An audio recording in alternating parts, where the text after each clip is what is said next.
Well, flurona, it sounds like a typo, but it's real. It's when you get the flu and COVID at the same time. But tonight at 11, in our Facts Not Fear coverage, 10 TV's Olivia Eugenio shares what a local expert is telling us about it.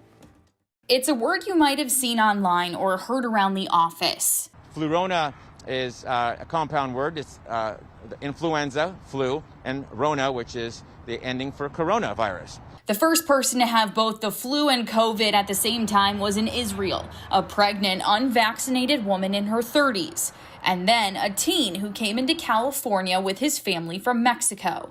We determined that the child had some very mild cold-like symptoms. But is it worth being concerned about? Dr. Gastaldo from OhioHealth says not really. This is not a new virus. It's not a mutated virus.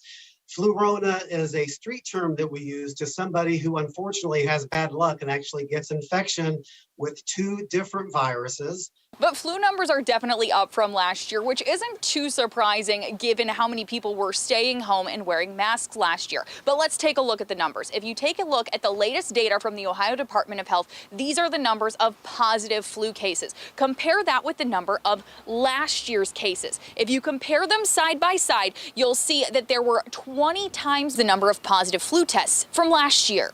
As for hospitalizations, that number is already more than 4 times higher than last year in the state of Ohio. Now, historically, we really don't see a lot of flu hospitalizations until mid to late January. So we really have to see what that looks like coming up in the next calendar.